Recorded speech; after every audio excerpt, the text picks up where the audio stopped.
ప్రేమతో నన్ను ఇక్కడికి ఆహ్వానించి మీ అందరి ఎదుట నిలవడానికి, మీ అందరితో కలిసి దేవుని స్తుతించడానికి దేవుడు నాకు అనుగ్రహించిన ఈ ప్రశస్తమైన అవకాశాన్ని బట్టి దేవునికి స్తోత్రం.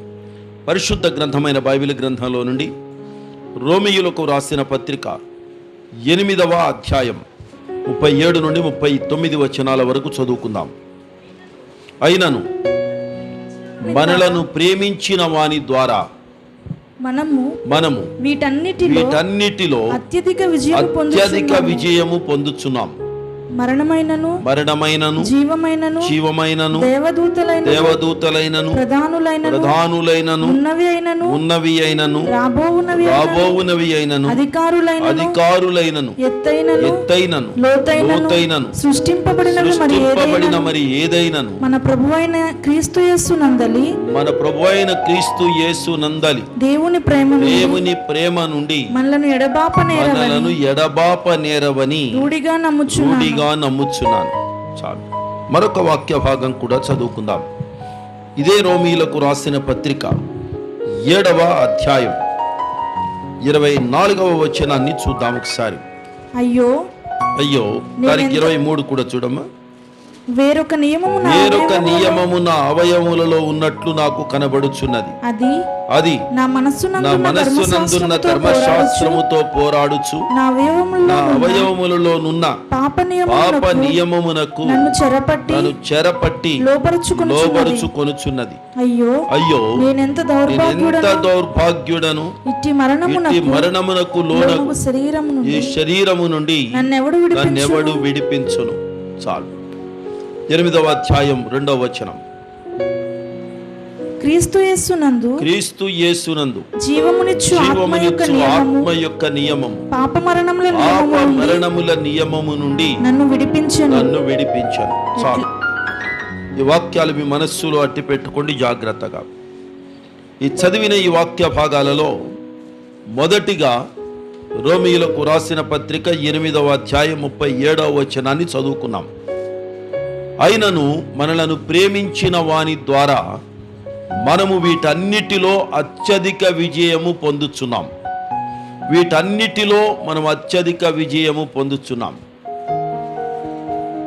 ఏదో పోరాటము జీవితంలో ఉంది. ఆ పోరాటంలో విజయం కావాలి. ఆ విజయము అనేది ఏ విధంగా సంభవిస్తుంది, విజయం అనేది ఎలా వస్తుంది అనేది ఇక్కడ ఒక ప్రశ్న. నేను మీకు 3 వాక్య భాగాలు చదివింప చేశాను. దానిలో రోమా పత్రిక 7వ అధ్యాయం 24వ వచనంలో 23, 24 వచనాల్లో నా లోపల వేరొక నియమము ఏదో నా లోపల ఉంది, అది నాలో ఉన్నటువంటి అవయవాలతో అది పోరాడుతూ నన్ను చెరపట్టుకొని ఈడ్చుకొని వెళ్ళిపోతుంది. వేరొక రోగమేదో నాకుంది, దాన్ని రోగంతో పోలుస్తాను నేను. వేరొక నియమము అన్నాడు కదా, వేరొక రోగమేదో నాకుంది, అది కంటికి కనబడని రోగం. ఆ రోగము మిగిలినటువంటి ఏరియా మీద డామినేట్ చేస్తుంది.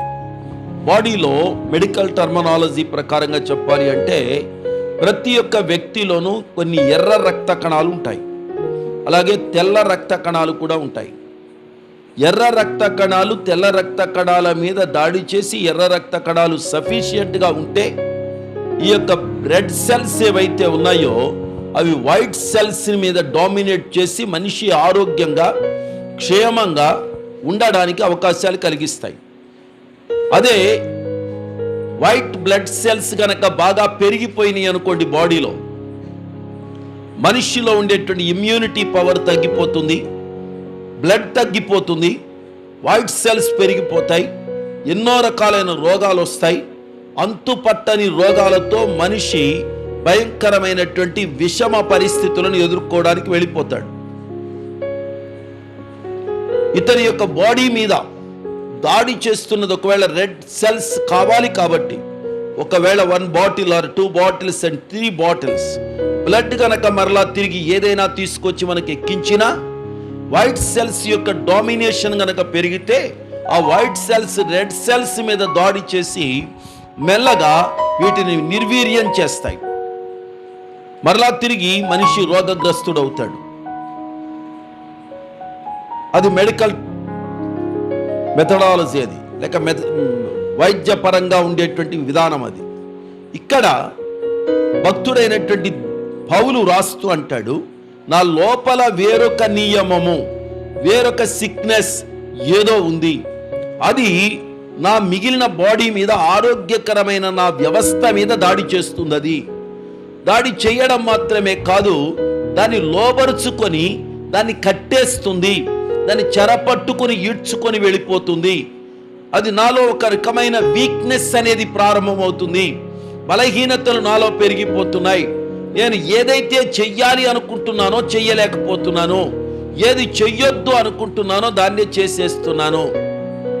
ఎప్పుడైనా చేశారండి చెయ్యొద్దు అనుకున్నది చెయ్యొద్దు అనుకున్నది చేయడం, చెయ్యాలి అనుకున్నది చెయ్యకపోవడం ఎప్పుడైనా జరిగిందా మీ జీవితాల్లో? హలో సంఘస్థులు, మిమ్మల్ని అడుగుతున్నా. మిగిలినటువంటి వాటన్నిటి జోలికి వెళ్ళడం లేదు, డీప్గా వెళ్ళను నేను, వెరీ సింపుల్గా మాట్లాడతా. ఒక విషయం చెప్తాను, ఏమిటయ్యా అంటే, మీరు ఏదో చెయ్యాలి అనుకున్నారు కానీ చెయ్యలేకపోతున్నారు. నాకు చెయ్యాలని ఉందండి కానీ చెయ్యలేకపోతున్నాను. ఏం వచ్చింది? నీరసం వచ్చింది. మీకు అర్థం కావడం కోసం ఆ భాషలోకి వెళ్ళాను నేను. నాకు చెయ్యాలని ఉంది కానీ my body is not permitting to do it. నా శరీరం అనుమతించడం లేదు, చెయ్యలేకపోతున్నాను. నాకు వెళ్ళాలని ఉంది కానీ వెళ్ళలేకపోతున్నాను. నాకేదో చెయ్యాలి అని ఉంది, చెయ్యలేకపోతున్నాను. లేవాలని ఉంది, అంట్లు తోమాలని ఉంది, వంట చెయ్యాలని ఉంది, గుడ్డలు ఉతుక్కోవాలని ఉంది, కానీ చెయ్యలేకపోతున్నాను. ఎక్కడివి అక్కడే ఉన్నాయి, పాస్ ఎక్కడిది అక్కడే ఉంది, గుడ్డలు ఎక్కడివి అక్కడే ఉన్నాయి, గుండలు ఎక్కడివి అక్కడే ఉన్నాయి. ఏది పడితే ఏది ఎక్కడ పడితే అక్కడ ఉంది అడ్డదిడ్డంగా. ఎందుకని ఏది సర్దుకోలేకపోతున్నావు? ఎందుకని ఏది నీట్గా క్లీన్ చేసుకోలేకపోతున్నావు? ఎందుకని? కారణం ఏమిటంటే యు బికేమ్ వీక్. నువ్వు బలహీనుడవయ్యావు కాబట్టి నువ్వు చేసుకోలేకపోతున్నావు పనులన్నీ. ఇవి కామన్గా మనకు జరుగుతున్నటువంటి విషయాలు ఇవన్నీ. అలాగే బలహీనతలలో ఉన్న సమయాల్లో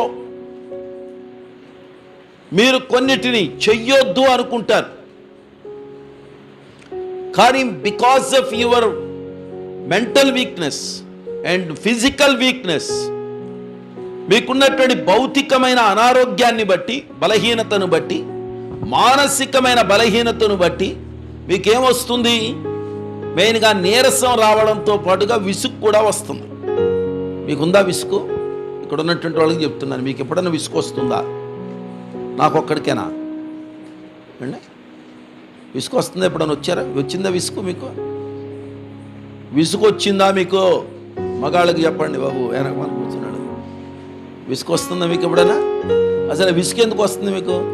నాకు అర్థం కాదు. విసుగు రావడానికి గల కారణం కూడా ఏమిటయ్యా అంటే, మీకున్న వీక్నెస్ని ఆధారం చేసుకొని మీకు బలహీనతలు ఉన్నాయి, మీకు అనారోగ్యం ఉంది, మీకు ఏమీ తొయ్యడం లేదు, అందుకని విసుగు వస్తుంది. అప్పుడప్పుడు కొంచెం జలుబు చేసినోడికి కూడా విసుగు వస్తుంది. జలుబుతో ముక్కులు చీరుతా ఉంటాడు, తలకాయ ఏమో నొప్పిగా ఉంటుంది, ఎవడన్నా కదిపితే సరే అంటాడు, కైలాడతాడు. ఎందుకని? ఏమి తొయ్యడం లేదు కనుక, చికాకుగా ఉంది కనుక. అప్పుడప్పుడు మీకు అందరికీ చికాకులు బాగానే ఉండుంటాయి, చిరాకులు కూడా వస్తుండుంటాయి.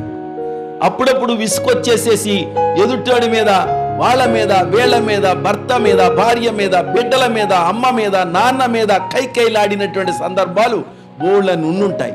అవన్నీ మీరు చెయ్యాలని చేశారా? చెప్పండి నాకు, చెయ్యాలని చేశారా? You have no intention to do it, but you are doing that. మీకు చెయ్యాలని లేదు, అమ్మను తిట్టాలని లేదు, కానీ అమ్మ మీద అరుచావు.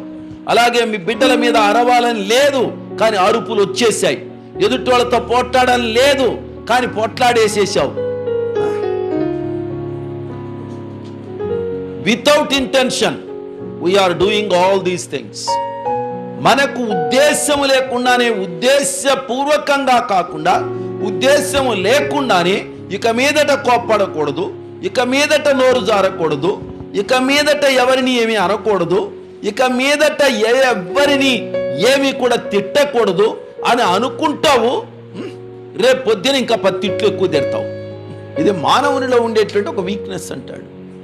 తాగకూడదు అనుకుంటాడు, తాగుతాడు. రేపటి నుంచి మానేస్తాను అనుకుంటాడు. ఈ రోజున రేపటి నుంచి ఎలాగో మానేస్తున్నాను కదా, ఈ రోజు 4 తాగి మానేద్దాం అంటాడు. సిగరెట్ తాగేవాడైనా అంతే, రేపు మానేద్దామని నిర్ణయం చేసుకుంటాడు. రేపు ఎలాగో మానేస్తున్నాను గనక ఈ రోజున మ్యాక్సిమం ఎన్ని తాగగలిగితే అని తాగేద్దాం, ఎన్ని పెగ్గులు వేసుకోగలిగితే అన్ని పెగ్గులు వేసేద్దాం అంతే. రేపు మానేస్తున్నాడట, అందుకని ఇవాళ చేసేస్తాడటాడు. రేపు మానతాడా? మానగలడా? ఎప్పటికప్పుడు అలాగే అనుకుంటున్నాం, but we became very weak. Bible కూడా దానికి ఇదే విషయాన్ని చెప్తుంది. నా అవయవముల లోపల వేరొక నియమము నాలో ఉండి పోరాడుతుంది. నేను చెయ్యాలనుకున్నది చెయ్యలేకపోతున్నాను, వద్దు అనుకున్నది మానలేకపోతున్నాను. దానికి కారణం ఏమిటయ్యా అంటే నా లోపల వేరొక నియమం ఉంది, అది నన్ను చెరపట్టుకొని తీసుకుపోతుంది అని 24వ వచనంలో అన్నాడు. అయ్యో, నేనెంత దౌర్భాగ్యుడను, ఇట్టి మరణమునకు లోనగు ఈ శరీరము నుండి నన్ను ఎవడు విడిపించును? నేను భయంకరమైన చావు చావబోతున్నాను, కుక్క చావు చచ్చిపోబోతున్నాను. నా చావు భయంకరంగా ఉండబోతుంది. ఇలాంటి రీతిలో నేను జీవిస్తూ ఉంటే నా చావు చాలా దయనీయం, దౌర్భాగ్యం. అలాంటి చావు నా మీదికి రాబోతుంది. ఆ చావులో నుండి నన్ను ఎవడు తప్పిస్తాడు? ఇది ఇతడు వేసిన గావు కేక అంటారు దీన్ని. ఒక పెద్ద బొబ్బ పెట్టినట్లుగా కేక పెట్టేశాడు. ఏమని? అయ్యో, నేనెంత దౌర్భాగ్యుడను, ఇట్టి మరణమునకు లోనగు ఈ శరీరము నుండి నన్ను ఎవడు విడిపిస్తాడు? నన్ను లోబరుచుకొని తీసుకుపోతుంది ఏదో నియమం. చెయ్యొద్దనుకున్న దాన్ని చేయించేస్తుంది నా చేత, వద్దు అనుకున్న దాన్ని చేయిస్తుంది, చెయ్యాలనుకున్న దాన్ని చెయ్యకుండా అడ్డగిస్తుంది. ఇలా ఓడిపోయి చచ్చిపోవడం అంటారు దీన్ని. గెలిచి చావడం కాదు, ఓడి చావడం. ఓడి చావడము అనే దాన్ని మరొక మాటలో చెప్తాను, శత్రువు చేతిలో చచ్చిపోవడం అంటారు దీన్ని. ఓడి చావడం అంటే శత్రువు చేతిలో చిక్కి చచ్చిపోవడం. నేను మామూలుగా చచ్చిపోతే నాకేమి ఇబ్బంది లేదు, కానీ శత్రువు చేతిలో చిక్కి జీవితంలో దారుణమైన ఓటమికి గురి అయి ఓడిపోయి చచ్చిపోకూడదు ఎప్పుడూ కూడా. యుద్ధాలు చేసే సైనికులకు కొన్ని నియమాలు ఉంటాయి. శత్రువు చేతిలో చిక్కి చచ్చిపోకూడదు ఎవడు కూడా. శత్రువును చంపి తాను చచ్చిపోయినా పర్వాలేదు, తన దేశానికి గెలుపిచ్చి తన దేశాన్ని విజయ పదంలో నడిపించి ఆ విజయ పదంలో నడిపించడానికి వీర మరణం గనక పొందితే అతని వీర జవాను అని పిలుస్తారు. అతని మూలంగా దేశానికి, అతని మూలంగా ఒక ప్రాంతానికి మేలు కలిగింది అని చెప్పుకుంటారు అతని గురించి. కానీ ఓటమి అనేది ఎంత భయంకరమైన విషయం ఇది. నన్ను ఎవడు విడిపించును అని కేకబెట్టాడు. ఇక్కడ నాలో పోరాటాలు ఉన్నాయి, భయంకరమైన భీకరమైన పరిస్థితి ఉంది, దీంట్లో నుంచి ఎవడు విడిపిస్తాడు నన్ను? ఇప్పుడు తిరిగి 8వ అధ్యాయం దగ్గరకు ముందు చదువుకున్న వాక్య భాగం దగ్గరకు వద్దాం. దానికి ముందు కూడా కొన్ని మాటలు ఉన్నాయి. 35వ వచనంలో శ్రమ అయినను, బాధ అయినను, హింస అయినను, కరువైనను, వస్త్రహీనత అయినను, ఉపద్రవమైనను, ఖడ్గమైనను మనల్ని ఎడబాపున. He was facing this type of difficult situations in his life. అతడు తన జీవితంలో లేకపోతే వాళ్ళందరూ, లేక అక్కడ ఉన్న సమాజం అంతా ఈ పరిస్థితిని ఎదుర్కొంటుంది. ఆ రోజున శ్రమ, బాధ, హింస, కరువు, వస్త్రహీనత, ఉపద్రవము, ఖడ్గం, ఇవన్నీ కూడా వాళ్ళు తమ జీవితాల్లో ఫేస్ చేస్తున్నారు, ఎదుర్కొంటున్నారు. ఇవన్నీ వాళ్ళ జీవితాల్లోనికి ఎదురవుతున్నప్పుడు, ఇలాంటి దుస్థితులు ఎదురవుతున్నప్పుడు వీటి వలన మనిషి బ్రతకడం కష్టం. కరువు అధికమైతే మనిషి చచ్చిపోతాడు, బాధలు అధికమైతే మనిషి చచ్చిపోతాడు, హింస అధికమైతే మనిషి చచ్చిపోతాడు, కత్తులు నూరి కుత్తుకల మీద పెడితే మనిషి చచ్చిపోతాడు. వీటన్నిటి మూలంగా మనిషి చచ్చిపోయే అవకాశాలు ఉన్నాయి వీటన్నిటి ద్వారా. కానీ ఇలాంటి దుస్థితులు ఎన్ని ఎదురైనా, ఇలాంటి పరిస్థితులు ఎన్ని ఎదురైనా, ఇవన్నీ దేవుని యొక్క ప్రేమలో నుండి నన్ను ఎడబాపనేరవు అన్నాడు. దేవునికి స్తోత్రం కలుగును గాక. అవి నా ప్రాణాన్ని తీసివేయగలవేమో గాని దేవునిలో నుండి నన్ను దూరం చెయ్యలేవు, దేవునికి నన్ను ఎడము చెయ్యలేవు అనే విషయాన్ని చెప్పాడు. ఆ తర్వాత ఇందాక చదువుకున్న వాక్య భాగాల్లో మరణమైనను, జీవమైనను, ఉన్నవి అయినను, రాబోవునవి అయినను, అది మరేదైనా, దేవదూతలైన, ప్రధానులైన, అధికారులైన, ఎత్తైన, లోతైన, సృష్టింపబడిన మరి ఏదైనా క్రీస్తు ప్రేమలో నుండి మనల్ని ఎడబాపవు.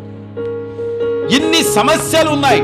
పైన 35వ వచనంలో ప్రాబ్లం ఉంది, 38వ వచనం నుండి ఆ ప్రాబ్లమ్స్ ఉన్నాయి. కానీ 37వ వచనంలో ఒక అద్భుతమైన జవాబు ఉంది. ఏమిటయ్యా అంటే, మనలను ప్రేమించిన వాని ద్వారా. చెప్పండి, అందరూ నాతో కలిసి చెప్పండి.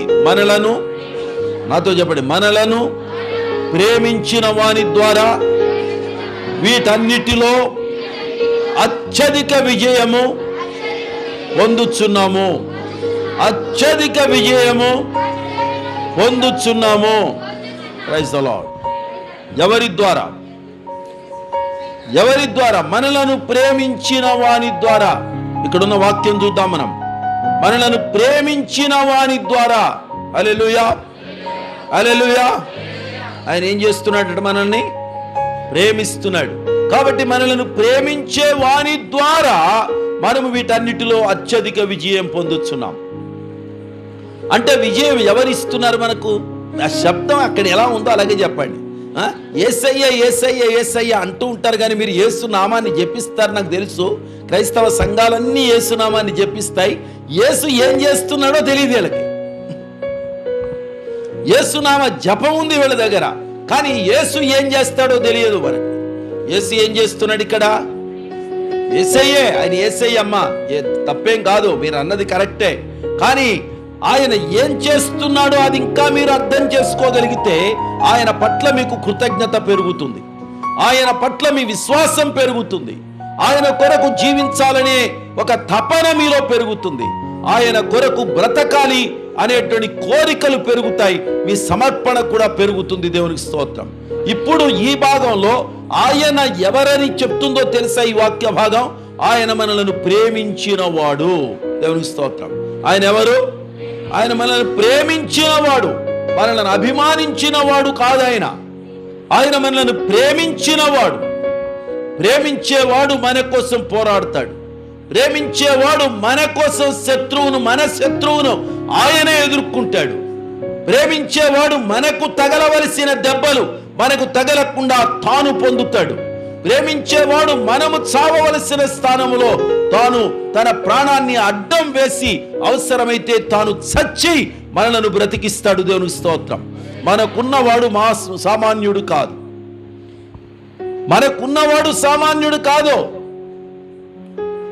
ఎందుకయ్యా నేను ఉన్నాను అని చెప్పి ఒట్టిగా పోసుకోలు కబుర్లు చెప్పే మన ఇంటి ప్రక్కనోడు లాంటి వాడు కాదు, లేకపోతే మన యొక్క చుట్టం లాంటి వాడు కాదు, మన స్నేహితుడు లాంటి కాదు, లేకపోతే మనతో కలిసి వీధుల్లో తిరుగుతూ అక్కడ ఇక్కడ టీలు తాగేవాడు, టిఫిన్లు చేసేవాడు కాదు ఈయన.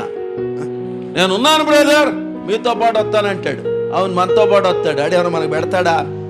మనం పెట్టితే తింటా ఉంటాడు. ఎంతకాలం పాటు అయినా వస్తాడు. ఏదన్నా ఆకస్మికంగా ఉపద్రవం వస్తే తప్పించుకొని పారిపోతాడు, మనల్ని కాపాడు. కానీ మనకున్నవాడు ఎవరో తెలుసా? మన కోసం తన సర్వస్వాన్ని దారపోయగలిగిన వాడు. ఆయన మనల్ని ప్రేమిస్తున్నవాడు. ప్రేమ అనే ఈ గొప్ప పదానికి అర్థం చాలా విలువైంది. ఏమిటయ్యా అంటే, ప్రేమ అనేది త్యాగం చేసే గొప్ప గుణలక్షణం కలిగిన విధానం. Love sacrifices. Love gives away everything which he has.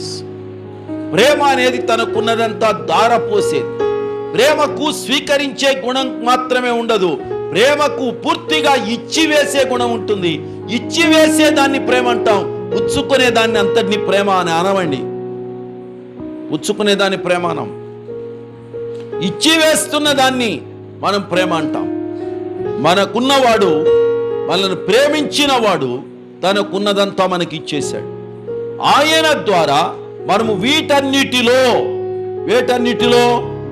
35వ వచనంలో ఉన్న మాట, 38వ వచనంలో ఉన్న మాట, ఈ మాటలన్నీ మరలా చదువుకుంటే శ్రమలలో, బాధలలో, హింసలలో, కరువులో, వస్త్రహీనతలో, ఉపద్రవాలలో, ఖడ్గములో, అలాగే క్రిందికి వచ్చినప్పుడు మరణములో, జీవములో, దేవదూతల విషయంలో, ప్రధానుల విషయంలో, ఉన్నవైనా రాబోవునవి అయినా, అధికారులైనా, ఎత్తైనా లోతైనా, సృష్టింపబడిన మరి ఏదైనా, వీటన్నిటిలో ఆయన ఏం చేస్తాడట? అత్యధిక విజయం ఇస్తాడు. ఇక్కడ 2 అర్థాలను మనం తీసుకోవచ్చు. ఒకటి, పైన ఉన్న వాక్య భాగ ప్రకారంగా వీటన్నిటిలో అత్యధిక విజయం. అలాగే క్రింద ఉన్న వాక్య భాగంలో వ్యక్తులు ఉన్నారు, అధికారులు ఉన్నారు, ప్రధానులు ఉన్నారు, దేవదూతలు ఉన్నారు. వీటన్నిటిని బట్టి చెప్పేది ఏంటంటే వీరందరి పైన వీరందరూ ఇవ్వలేని విజయాన్ని ఆయన ఇస్తాడు. దేవుని స్తోత్రం. అధికారులు ఇవ్వలేని విజయం, ప్రధానులు ఇవ్వలేని విజయం, దేవదూతలు ఇవ్వలేని విజయం దేవుడు వారిపైన, అంతేకాదు వారు చెయ్యలేని దానిని ఈ ప్రేమించేవాడు మనకు చేస్తాడు. దేవుని స్తోత్రం. హల్లెలూయా. కాబట్టి మనకి ఎవరున్నారని చెప్పాను నేను ఇప్పుడు? గట్టిగా చెప్పాలి మీరంతా. మనలను ప్రేమించేవాడు ఉన్నాడు. దేవునికి స్తోత్రం.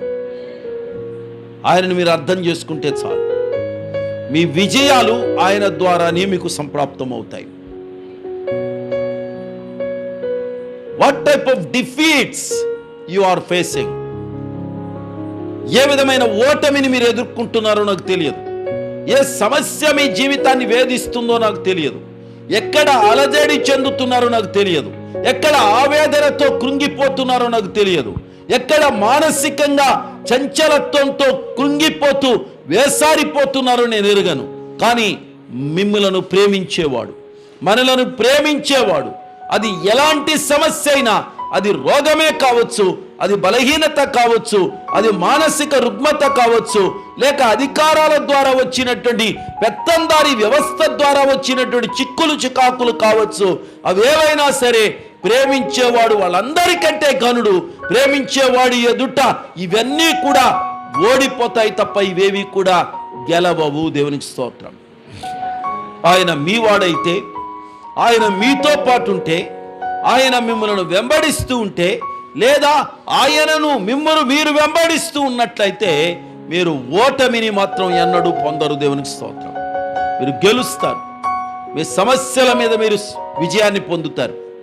మీకున్నటువంటి బలహీనతలపైన మీరు విజయం పొందుతారు. మీకున్న రోగాల మీద మీరు విజయం సాధిస్తారు. మీకున్నటువంటి ప్రతి విధమైన పోరాటాలు, అవమానాలు, అగచాట్లు ఏవైతే ఉన్నాయో వాటన్నిటిపైన కూడా మీరు అత్యద్భుతమైన విజయాన్ని పొందుతారు. మామూలు విజయం కాదు. ఈ విజయాన్ని ఏమన్నాడు ఇక్కడ? బైబిల్ ఏం చెప్పింది? అత్యధిక విజయము. అత్యధిక విజయం, ఊహించడానికి వీలు లేని ఘనమైన విజయం అన్నాడు. ఈ వాక్య భాగం ఏం చెప్తుందో తెలుసా? మనలను ప్రేమించిన వాని ద్వారా మనం వీటన్నిటిలో అత్యధిక విజయం పొందుతున్నాం. ఈ విజయాలు పొందేవాళ్ళు మా బలం ఎంతో చూసుకోండి, మా శక్తి ఎంతో చూసుకోండి, మా పౌరుషం ఎంతో చూసుకోండి, మా జ్ఞానం ఎంతో చూసుకోండి అంటారు. కానీ మనము పొందే విజయములో మన జ్ఞానము కనబడదు. మనం పొందే విజయములో మన యొక్క ప్రభావం కనిపించదు. మనము వీక్, కానీ మనకు విజయం ఇచ్చిన వాడు ఆయన స్ట్రాంగ్. దేవునికి స్తోత్రం కలుగును గాక. Hallelujah. Because of his strongness, because of his love only we are getting the greatest victory. ఆయన ప్రేమ ద్వారా మాత్రమే మనం అత్యధికమైన విజయం పొందుతాం. దేవునికి స్తోత్రం. కాబట్టి ఆ ప్రేమించే దేవుడు మీకు కావాలి. ఆ ప్రేమించే దేవుడు ధనియాలపేట అంతటికి కావాలి. ఆ ప్రేమించే దేవుడు గుడివాడ పట్టణానికి కావాలి. ఆ ప్రేమించే దేవుడు భారతదేశానికి కావాలి. ఆ ప్రేమించే దేవుడు నరజాతి ఏ ఏ దేశాలలో ఉందో అక్కడంతటా కూడా ప్రేమించే దేవుడు కావాలి. దేవునికి స్తోత్రం. ప్రస్తుతము ప్రపంచం ఎదుర్కొంటున్న ఈ దయనీయమైన, ఈ భయంకరమైన ఈ పరిస్థితులలో ఆ ప్రేమించే దేవుడు తప్ప ఏ జ్ఞాని గాని, ఏ వైద్యుడు గాని, ఏ రాజకీయ నాయకుడు గాని పరిస్థితులలో నుంచి మనకు విజయాన్ని ఇవ్వలేడు. ఆ విషయాన్ని మనం అర్థం చేసుకోవాలని కోరుకుంటున్నాను. ఆ ప్రేమించే దేవునికి మీరు లోబడాలి. ఆ ప్రేమించే దేవునికి మిమ్మల్ని మీరు అప్పగించుకోవాలి. ఆ ప్రేమించే దేవుని యొక్క చేతులలో మిమ్మల్ని మీరు పెట్టుకోవాలి. అప్పుడే ఆయన మీకు అత్యధికమైన విజయాన్ని ప్రసాదిస్తాడు. దేవునికి స్తోత్రం. మీరు మీకుగా చెప్పుకోండి, మీకు ఏ సమస్యలు ఉన్నాయో ఆ సమస్యలను దేవుని దగ్గర చెప్పుకోండి. వాటన్నిటిపైన అత్యధికమైన విజయం మీకు దొరికి తీరుతుంది. దేవునికి స్తోత్రం. ఇప్పుడు మరలా తిరిగి 7వ అధ్యాయంలో ఆయన పెట్టిన గావు కేక ఏమిటి? నన్ను ఎవడు విడిపించును, నన్ను ఎవడు విడిపించును అని. 8వ అధ్యాయం 2వ వచనం కూడా చదువుకున్నాం. క్రీస్తు యేసునందు జీవమునిచ్చు ఆత్మ యొక్క నియమము పాప మరణముల నియమము నుండి నన్ను విడిపించింది. మనం 8వ అధ్యాయంలో చదువుకున్నది ఏమిటి? వాటిల్లో ఎక్కడ పాపము అనే మాట మనకు కనబడలేదు. శ్రమ, బాధ, హింస, వస్త్రహీనత, ఉపద్రవము, కరువు, ఖడ్గము, ఈ మాటలే కనబడతాయి. అలాగే మరణము, జీవము, ఉన్నవి లేనివి, రాబోవినవి, దేవదూతలు, ప్రధానులు, అధికారులు, ఎత్తు, లోతు, ఇలాంటివేవో కనబడ్డాయి. కానీ ఇక్కడ 2వ వచనంలో, 8వ అధ్యాయం 2వ వచనంలో ఆయన నన్ను పాప మరణముల నియమము నుండి విడిపించాడు అన్నాడు. దేవునికి స్తోత్రం. కరోనా కావచ్చు, క్యాన్సర్ కావచ్చు, ఎయిడ్స్ కావచ్చు, లేక మరేదైనా టీబీ కావచ్చు, మరేవైనా కిడ్నీ ఫెయిల్యూర్ కావచ్చు, whatever the sickness you are facing doesn't matter. వాటి వలన మరణానికి మానవుడు గురవుతాడు. వాటిలో నుండి తప్పించబడవచ్చు లేకపోవచ్చు, అది వేరే విషయం. కానీ పాప మరణము అనేది ఒకటి ఉంది. అంటే పాపము వలన వచ్చు జీతము మరణము అని ఉంది బైబిల్ గ్రంథంలో. కాబట్టి పాపము వలన వచ్చే జీతమైన మరణాన్ని మానవుడు ఫేస్ చేస్తున్నాడు ఈ రోజున. అది ఈ లిస్టులో ఉన్నటువంటి జాబితా కంటే కూడా అది చాలా దారుణమైంది. మనిషికి క్యాన్సర్ వచ్చి చచ్చిపోయాడు, లేకపోతే టీబీ వచ్చిపోయాడు, కరోనా వచ్చిపోయాడు అని అంటే అయ్యో పాపం అని అంటాం. కానీ పాపము అతని జీవితాన్ని ఆవరించింది, పాపము పండింది, పాపం పండిపోయాడు అంటే అతడు నిజంగా దౌర్భాగ్యుడు. దేవునికి స్తోత్రం. పాపము మానవులను తీసుకుని వెళ్ళిపోతుంది. పాపము చెరపట్టి లాక్కొని వెళ్ళిపోతుంది. పాపము మానవులను మరణానికి దారి తీస్తుంది. మామూలు మరణం కాదు. ఈ శ్రమల ద్వారా, కరువు ద్వారా, హింసల ద్వారా, రోగాల ద్వారా, రొప్పుల ద్వారా మానవుడు చనిపోతే మనిషి తన తోటి వారికి, తన ఇంటి వారికి దూరం అవుతాడు. పాపము వలన మనిషి చచ్చిపోతే దేవునికి దూరమై పాపములో ఉండి చనిపోతే అతడు దేవుని రాజ్యానికి దూరం అవుతాడు. మనిషికి దూరం అవడం కాదు. మనం ఇక్కడ చచ్చిపోతే మన దేశానికి దూరం అవుతాం, మన గుడివాడ పట్టణానికి దూరం అవుతాం, మన బంధువులకు, మిత్రులకు దూరం అవుతాం. అయ్యో వెళ్ళిపోయావా అని నెత్తి మీద కొట్టుకుంటూ ఏడుస్తారు మన వాళ్ళంతా, వెళ్ళిపోయావా అని. కానీ పాపములో చచ్చిపోతే నువ్వు దేవునికి శాశ్వతంగా దూరమై పరలోక రాజ్యానికి, దేవుని రాజ్యానికి శాశ్వతంగా దూరమై యుగ యుగాల పాటు నరకంలో పడవలసి వస్తుంది. యేసుక్రీస్తు ప్రభు లేక మనలను ప్రేమించిన మన దేవుడు ఏం చేశాడో తెలుసా? పాప మరణముల నియమము నుండి మనల్ని విడిపించడానికి వచ్చాడు. దేవుని స్తోత్రం. పాప మరణముల నియమములో నుండి మనల్ని విడిపించడానికి లోకములోనికి దిగి వచ్చాడు. మన చుట్టూ ఉన్న వ్యక్తులు, మీ బంధువులు, మీ మిత్రులు, మీ యొక్క యజమానులు, మీ కన్న బిడ్డలు, మీ తోడబుట్టిన వ్యక్తులు పాప మరణ నియమములో బంధితులయ్యారు. ఈ రోజున వారి జీవితాలు పాడైపోతున్నాయి.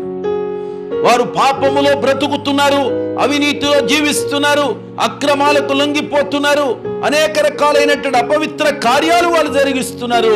వాళ్ళు చచ్చిపోతే వాళ్ళు కేవలం మీకు నాకు దూరం అవ్వడం కాదు, వారు దేవుని రాజ్యానికి దూరం అవుతారు, పరలోకానికి దూరం అవుతారు, మోక్షపురికి దూరం అవుతారు, నరకంలో వాళ్ళు పడి యుగ యుగాలు మాడాల్సి వస్తుంది. నేను అంటున్నాను, ఒక్క చిన్న ప్రశ్న అడుగుతాను మిమ్మల్ని. అమ్మ విలువ, నాన్న విలువ చాలా ఉన్నతమైంది.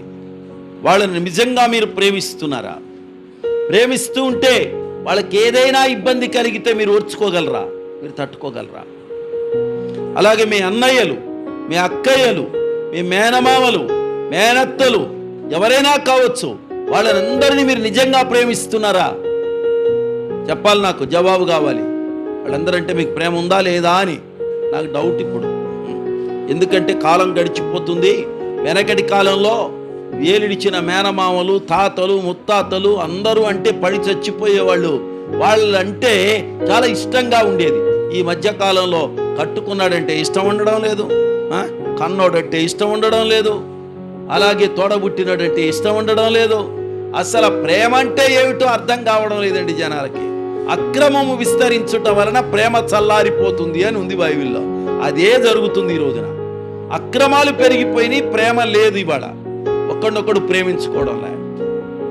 మీకు నిజంగా ప్రేమ ఉంటే వాళ్ళు నశించిపోతూ ఉంటే మీరు ఊరుకోగలరా? వారు నరకానికి వెళుతున్నారు అని మీకు తెలిస్తే మీరు ఊరుకోగలరా? వాళ్ళ కోసం ప్రార్థించకుండా ఉండగలరా? మీరు వాళ్ళ ఎదుట మీరు దేవుని యొక్క లక్షణాలను మీరు చూపించి ఏదో ఒక విధంగా వారిని సంపాదించాలి అనే బాధ్యత, ఆ బరువు, ఆ వేదన మీకు లేకుండా ఉంటుందా? ప్రేమించే వాడి కోసం మీరేం చేయాలి?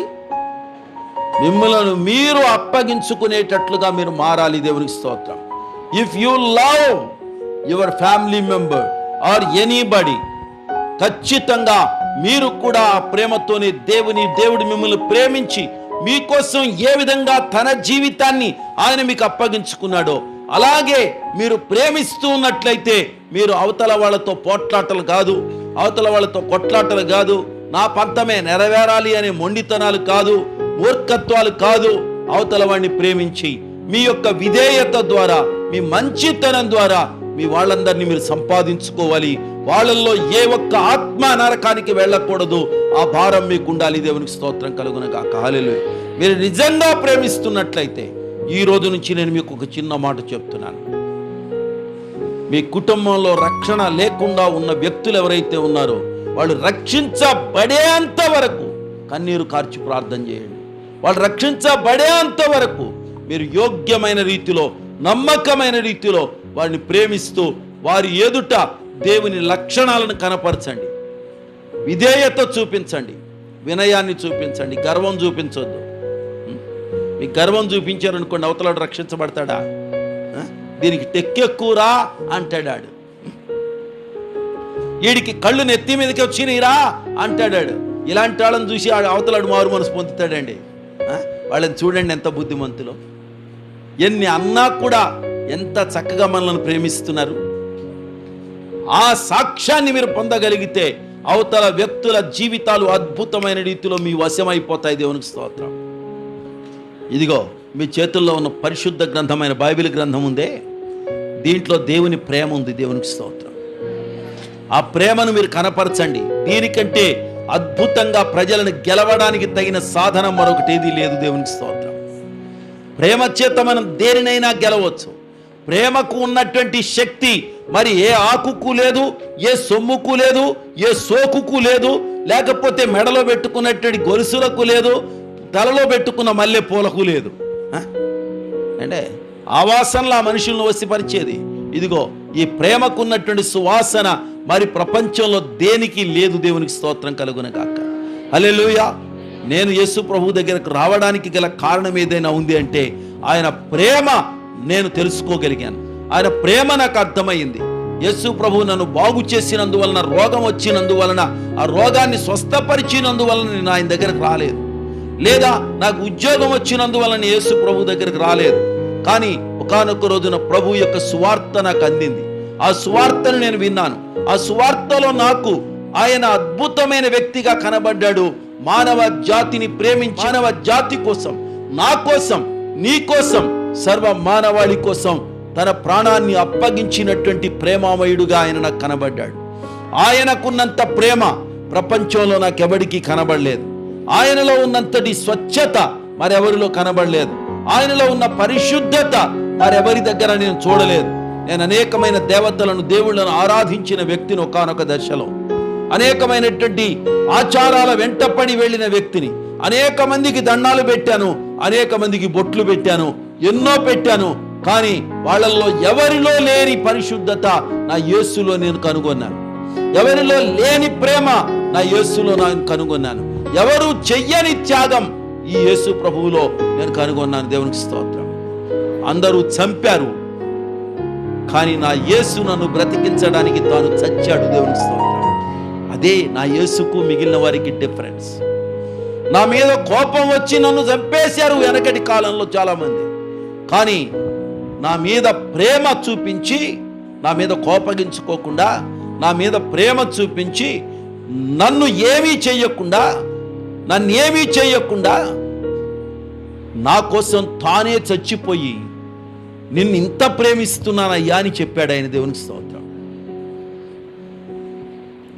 లాగి పళ్ళు రాలగొట్టేటట్టుగా ఒక దెబ్బేస్తే వేయొచ్చు, ఆయనకు అధికారం ఉంది, అథారిటీ ఉంది. కానీ దెబ్బల ద్వారా మన బుద్ధులు మారవు. జస్ట్ ప్రేమ వశపరుచుకున్నట్లుగా, ప్రేమ మానవ జీవితాన్ని మార్చినట్లుగా ఏ హింస గాని, ఏ విధమైనటువంటి తీర్పులు గాని, ఏ దండన గాని, ఏ శిక్ష గాని ప్రజలను మార్చదు. శిక్ష ద్వారా మనిషి మారడు, కానీ దేని ద్వారా మారతాడు? ప్రేమ ద్వారా మారగలుగుతాడు. దేవునికి స్తోత్రం కలుగును గాక. హల్లెలూయా, హల్లెలూయా. కోపం వస్తే కొట్టేస్తారు, కోపం వస్తే తిట్టేస్తారు. కానీ యేసయ్య ఏం చేశాడు తెలుసా? ఆయనకు కోపం వచ్చినా, మనమందరం దారి తప్పి తిరుగుతున్నా, మనమందరం ఆయనను బాధ పెట్టిన మనుష్యులమైన ఆయన మనల్ని కొట్టలేదు. కానీ మన కొరకు ఆయన కొట్టబడ్డాడు. మనలను ఆయన ఉరి తీయలేదు, మన కొరకు సిలువలో వేలాడాడు. మనలను ఆయన హింసించలేదు, మన కొరకు ఆయన హింసించబడ్డాడు.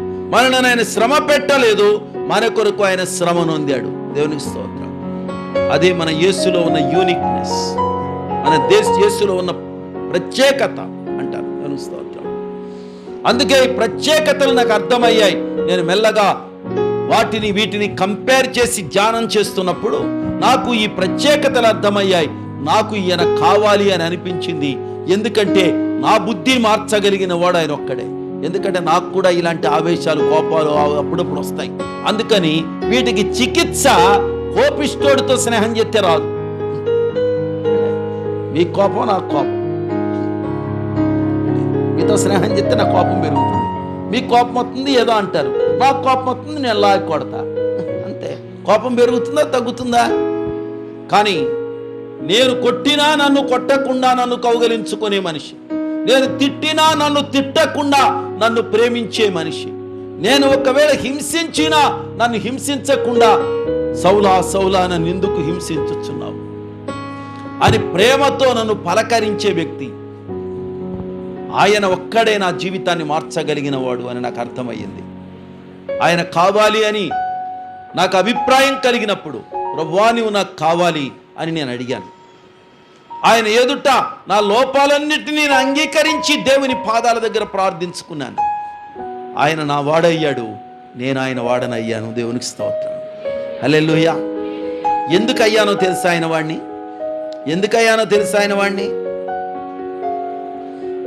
ఆయన నాకు మేడలు ఇస్తాడు, మిద్దెలు ఇస్తాడు, ఆయన డబ్బులు ఇస్తాడు, నన్ను పెద్ద అధికారిగా చేసేస్తాడు, నన్ను గొప్ప సంపన్నుడిగా మార్చేస్తాడు అని నేను ఆయన వాడిని అవ్వలేదు. ఆయన వాడుగా ఉండాలని ఆయన వాడిని అయ్యాను. దేవునికి స్తోత్రం. ఆయనలాగా ఉండాలని ఆయన వాడిని అయ్యాను. ఆయనలాగా మాట్లాడాలని ఆయన వాడిని అయ్యాను. ఆయన లాంటి స్వభావమే నాకు కూడా కావాలని నేను ఆయన వాడిని అయ్యాను. అవసరమైతే ఆయనలాగానే నా ప్రాణాన్ని నేను ఇచ్చేయాలి అని నేను ఆయన వాడిని అయ్యాను. దేవునికి స్తోత్రం కలుగును గాక. హల్లెలూయా, హల్లెలూయా. ఆయన ఇష్ట ప్రకారంగా బ్రతకాలి. ఆయన ఎలా బ్రతికాడో అలాగే బ్రతకాలి. బైబిల్ ఏం చెప్తుందో తెలుసా? క్రీస్తు యేసుకు కలిగిన ఈ మనస్సు మీరు కూడా కలిగి ఉండండి, ఆయనకున్న స్వభావాన్నే మీరు ధరించుకోండి అని బైబిల్ బోధిస్తుంది. నిజంగా దేవుని మీద మీకు ప్రేమ ఉంటే ఆయనకున్న స్వభావాన్ని మీరు ధరించుకోవాలి. దేవునికి స్తోత్రం. ఇవన్నీ కూడా ప్రపంచవ్యాప్తంగా శ్రమ దినాలు జరుగుతున్నాయి, ప్రార్థనలు జరుగుతున్నాయి. యేసుక్రీస్తు ప్రభు మరణాన్ని గురించి, ఆయన త్యాగాన్ని గురించి అనేకమైన ధ్యానాలు కొనసాగుతూ ఉన్నాయి. ఈ పూట మీ ఎదుట నిలబడి నేను చెప్తున్నాను, అయినను మనల్ని ప్రేమించిన వాని ద్వారా వీటన్నిటిలో అత్యధిక విజయం పొందుతున్నాం. దేవునికి స్తోత్రం.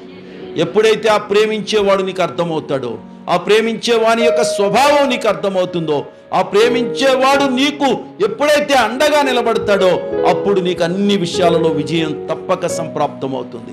8వ అధ్యాయం 31వ వచనంలో రోమా పత్రికలో అంటాడు, ఇట్లుండగా ఏమందుము, దేవుడు మన పక్షముగా నుండగా మనకు విరోధి ఎవడు అని ఒక ప్రశ్న వేశాడు. దేవుడు మన పక్కన ఉంటే మనకు విరోధి ఎవడు? విరోధులు ఉండరని అర్థమా? దేవుడు మన పక్కన ఉన్నా కూడా విరోధులు బాగానే ఎక్కువగా ఉంటారు. కానీ ఎందుకు అడిగాడు ఈ ప్రశ్న? ఈ ప్రశ్న యొక్క అర్థం ఏమిటయ్యా అంటే, మనకు విరోధముగా ఉండి గెలవగలిగిన వాడు మనల్ని గెలవగలిగిన వాడేవాడు, అది దాని అర్థం. He may come against us but he cannot stand in front of us. అతడు విరోధిగా మన దగ్గరకు వస్తే రావచ్చు, అతడు మనలను ఏదో చెయ్యడానికి మన దగ్గరకు వస్తాడు, కానీ ఆ సమయానికి మన ప్రక్కన ఆయన ఉన్నాడు అని తెలిస్తే వాడు తోక ముడుచుకుని పారిపోతాడంతే. ఆయన లేకపోతే మనల్ని కాస్త పీక బిసికేస్తాడు, ఆయన ఉంటేనేమో తోక ముడిచేసి వెళ్ళిపోతాడు. అది సంగతి. కాబట్టి మీ పక్కన ఎవరు ఉండాలి? మీ పక్కన ఎవరు ఉండాలి? మిమ్మల్ని ప్రేమించేవాడు నిరంతరము మీతో ఉండునుగాక. మిమ్మల్ని ప్రేమించేవాని అండ మీకు సహాయముగా ఉండునుగాక. మిమ్మల్ని ప్రేమించేవాడు శ్రమలలో, బాధలలో, హింసలలో మీకు అత్యధిక విజయమును దయచేయునుగాక. మిమ్మల్ని ప్రేమించేవాడు ప్రధానులపైన, అధికారులపైన, అన్నిటిపైన, దేవదూతలపైన కూడా మీకు విజయాన్ని చేకూర్చునుగాక. మిమ్మల్ని ప్రేమించేవాడు పాపము వలన వచ్చే మరణము పైన మీకు ఘనమైన విజయాన్ని దయచేయునుగాక. పాపమును గెలిచి పరిశుద్ధతను కలిగి నిత్యత్వములో దేవునితో యుగయుగాలు ఉండగలిగే ఆ ధన్యకరమైన స్థితిని దేవుడు మీకు ప్రసాదించునుగాక. హల్లెలూయా, హల్లెలూయా. ఈ ప్రేమించేవాడు మీకుంటే ఎంత బాగుంటుంది. ఎంత ప్రేమిస్తున్నాడు ఆయన? శాశ్వతమైన ప్రేమతో ఆయన ప్రేమించాడు. దానికి ఒక అంతు అంటూ ఏమీ లేదు. అంతులేని ప్రేమ, విస్తారమైన ప్రేమ, ఎడతెగని ప్రేమ, ఆయన ప్రేమ. అంత ప్రేమించిన దేవుడు నీకున్నప్పుడు ఆయన వదిలిపెట్టి ఎందుకు తిరుగుతావు? నువ్వు నాకు అర్థం కాదు. ఆయన ఎందుకు నిర్లక్ష్యం చేస్తావు? ఎందుకు అశ్రద్ధ చేస్తావు? ఆయన మాట ఎందుకు వినవు? నీకు విజయం ఇచ్చే దేవుణ్ణి వదిలిపెట్టి వేసి నీకు బాధలు అధికం చేసే ప్రజల మధ్యలోనికి వెళ్ళి వాళ్ళతో కలిసి చట్టాపట్టాలు ఎందుకు వేసుకు తిరుగుతావు? కాలం చాలా సంకుచితంగా ఉంది. దేవుని రాకడ గడియలు చాలా దగ్గరగా ఉన్నాయి. ఈ ప్రేమించే దేవుణ్ణి గట్టిగా హత్తుకోండి. ఈ ప్రేమించే దేవుని మాట బాగా వినండి. ఈ ప్రేమించే దేవుని గుణమేమిటో అర్థం చేసుకోండి. ఈ ప్రేమించే దేవుని యొక్క లక్షణాలను మీరు కూడా పుణికి పుచ్చుకొని ఆయన వలె మీ జీవితాలను మార్చుకోండి. ఆయనను మీ ప్రక్కవాడికి చూపించండి. మీ ఇంట్లో వాళ్ళకు మిమ్మల్ని మీరు చూపించుకోకండి. మీ కోపాన్ని చూపించకండి, మీ ఆవేశాన్ని చూపించకండి, మీ విసుగును చూపించకండి. మీ భర్త ఒకవేళ మూర్ఖుడైనా, మీ భార్య మూర్ఖురాలైనా, మీ పిల్లలు మూర్ఖులైనా వాళ్ళ ఎదురుగుండా యేసయ్యను ప్రదర్శించండి, యేసు లక్షణాలు చూపించండి. వాళ్ళు ఖచ్చితంగా వాళ్ళ జీవితాలు మార్చుకోగలుగుతారు. దేవునికి స్తోత్రం. కానీ మిమ్మల్ని చూపించుకున్నానుకో, ఏయ్ నిన్ను చీరేస్తా, నిన్ను నరికేస్తా, నీకేమి ఇవ్వను, జాగ్రత్త, నీకు అన్నం పెట్టను అని అన్నావు అనుకో, నువ్వు అన్నం పెట్టకపోతే నాకు పెట్టేవాడు లేడా అని చెప్పి ఆ పక్కన ఎక్కడికో వెళ్ళిపోయి అడుక్కు తింటాడు వీడు, లేకపోతే ఇంకెవడో ఒకడు పెట్టేవాడు ఉంటాడు వీడికి. నాకు తెలుసు పెట్టేవాడు ఎవడు ఉండడం అనుకుంటున్నారా ఏంటి? వీధుల్లోకి వెళ్తే పెట్టేవాళ్ళు ఉంటారు. వీళ్ళ అందాన్ని చూసి పెడతారు, అలాగే వీళ్ళకు ఉన్నటువంటి శక్తిని చూసి పెడతారు. వీళ్ళ చేత ఊడిగని చేయించుకుంటారు, వీళ్ళ చేత ఇష్టం వచ్చినట్టుగా గొడ్డు చాకిరి చేయించుకుని పెడతాడు. అమ్మ మీ అమ్మ కొట్టిందమ్మా, దానికి పోయే కాలం ఏమొచ్చిందనమ్మా, నేను పెడతాను రా అమ్మ అని చెప్పి ఇంటికి తీసుకెళ్ళి ముద్ద పెట్టేసి నిన్ను ఆకర్షించేసి ఆ తర్వాత నీ జీవితాన్ని నాశనం చేసి పంపిస్తారు. అదే నీకు కావాల్సింది. తప్పుడు ప్రేమల వెనక, తప్పుడు నటనల వెనక, తప్పుడు వాగ్దానాల వెనక, తప్పుడు సిద్ధాంతాల వెనక, తప్పుడు ఆచారాల వెనక మన సమాజం పరిగెత్తుకొని జీవితాలను పాడు చేసుకుంటుంది, విలువను పోగొట్టుకుంటుంది. దేవుని కృప ద్వారా రక్షించబడిన మీరు, రక్షించబడని వారికి యోగ్యమైన మాదిరికరమైన జీవితాలు చూపించి, దేవుని ప్రేమను వారి ఎదుట చూపించి, వారిని కూడా గెలుచుకొని సంఘ అభివృద్ధిలో మీరందరూ మంచి పాత్రధారులు కావాలి. మీరు కూడా ప్రేమ కలిగిన వ్యక్తులు కావాలి. మీ సమస్యలు ఏమైనా దేవునికి విన్నవించుకొని ఆయన ఇచ్చే విజయముతో మీరు ముందుకు అడుగు వేయాలి. దేవునికి స్తోత్రం. హల్లెలూయా. సమాజంలో అనేక మంది ఓడిపోతున్నారు. మీరు ఓడిపోకూడదు అనే ఉద్దేశంతో ఈ మాటలు మీ ముందుకు తీసుకొస్తున్నాను. మీరు ఓడిపోరు. ఆయనను మీరు హత్తుకుంటే మీరు ఓడిపోరు. ఈ సంఘంలో ఉన్న ప్రతి ఒక్క వ్యక్తి మంచి విశ్వాసంతో, నమ్మకత్వంతో దేవుని ప్రేమ యొక్క విలువను అర్థం చేసుకొని, ప్రేమించే దేవుని ద్వారా విజయ పరంపరలు పొందుకుంటూ అనేక మందిని దేవుని కొరకు సంపాదించే సంఘముగా ఈ సంఘం వర్ధిల్లాలని కోరుతూ, దేవుడు తన రెక్కల నీడలో మిమ్మల్ని దాచి ఉంచి మీకు ఘన విజయాలు దయచేసి ఆయన ఎదుట నిలబడగలిగే అర్హత మీ అందరికీ కలిగించాలని కోరుతూ మిమ్మల్ని దేవుని చేతులకు అప్పగిస్తున్నాను. ప్రభు మిమ్మల్ని, సంఘాన్ని, సంఘ కాపరిని, కుటుంబాన్ని దేవుడు దీవించి ఆశీర్వదించును గాక. తలలు వంచండి, ప్రార్థన చేసుకుందాం. ప్రతివారు తలలు వంచండి, కన్నులు మూయండి, ప్రార్థించుకుందాం. ప్రేమగల తండ్రి, నీ ప్రశస్త నామానికి స్తోత్రం.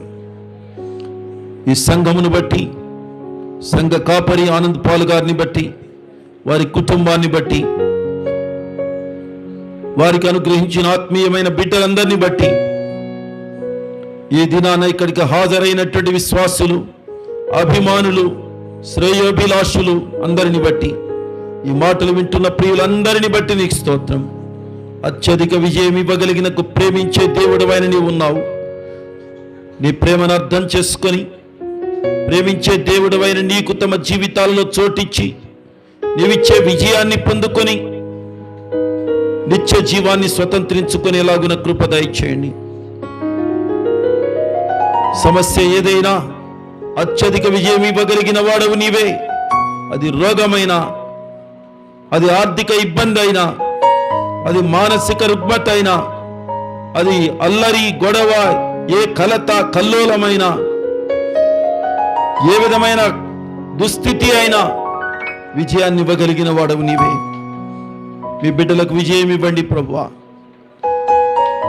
వారెక్కడెక్కడ ప్రభువా కరువుతో ఉన్నారో, ఇబ్బందిలో ఉన్నారో వారికి విజయం ఇవ్వండి అయ్యా. ఎక్కడ కలత చెందిన హృదయాలతో ఉన్నారో, కృంగిపోతున్నారో విజయం ఇవ్వండి అయ్యా. వారి దిగులు తొలగించు, వారి చింత తొలగించు, వారి వ్యాధిని తొలగించు, వారి ఇబ్బందులను తొలగించు. వారి చెయ్యి పట్టుకొని వారికి విజయం ఇచ్చి నడిపించు. నీ పిల్లలు నీ యొక్క స్వభావమును ధరించుకొని నిన్ను చూపించేవారుగా మార్చబడినట్లు సహాయం చేయి. ఈ పరిచర్యలోనికి అడుగు పెట్టే కృపించావు. ఈ పరిచర్య దీవెనకరంగా ఉండాలి, ఆశీర్వాదకరంగా ఉండాలి. ఈ బిడ్డలు నీ యొక్క శక్తి చేత నింపబడి నిన్ను ఘనపరిచేవారుగా ఉండాలి. వారి ప్రక్కన ఉండు నాయన, నిరంతరము వారితో ఉండు. నిన్ను ఏమాత్రము విడువను, ఎంత మాత్రము ఎడబాయను అన్న ఆ వాగ్దానాన్ని అనుసరించి వారి జీవితాలను నడిపించు. వారి కుటుంబాలలో నీ ప్రేమకు నోచుకోని వ్యక్తులు, నీ ప్రేమను ఇంకా గుర్తించని వ్యక్తులు, నీకు విరోధముగా బ్రతుకుతున్న వ్యక్తులు నీ పిల్లలుగా మారునట్లు సహాయం చేయి. ధనియాలపేట అంతటి కొరకు నీ సన్నిధిలో ప్రార్థిస్తున్నాం. ఈ పేటలో మంచి పరిచర్య జరగడానికి సహాయం చేయి. ఈ సేవకులను బలంగా వాడుకోండి, మేలు చేయండి. సంఘమునంతటిని నీ చేతులకు అప్పగిస్తున్నాను. సంఘమంతటితో కలిసి మా దేశం కోసం, మా రాష్ట్రం కొరకు ప్రార్థిస్తున్నాం. దయచేసి ప్రభువా, మా పాపములు, మా దేశ పాపములు క్షమించు. దుర్నీతిని తొలగించివేయి, అపవిత్రతను తొలగించివేయి, సోమరితనాన్ని తొలగించివేయి నాయనా. అనేకమైన అన్య ఆచారాలతో జీవితాలు పాడు చేసుకుంటున్న వ్యక్తులను క్షమించు. అపవిత్రమైన కార్యక్రమాలను దూరం చేయి నాయనా. మీ ప్రేమ తండ్రి వెదజల్లబడినట్లు సహాయం చేయి. నీ అమూల్యమైన నిరక్షణలోనికి ప్రాంత ప్రజలు రాగలిగేటట్లు, మా దేశము, దేశ నాయకులు రాగలిగేటట్లు కృప చూపించండి. మీ సమాధానమును స్థిరపరచండి. నీ చిత్తమైతే, నీ రాకడ ఆలస్యమైతే మరొకసారి సుస్పష్టంగా నీ బిడ్డలతో మాట్లాడగలిగే అవకాశాన్ని ఇవ్వండి తండ్రి.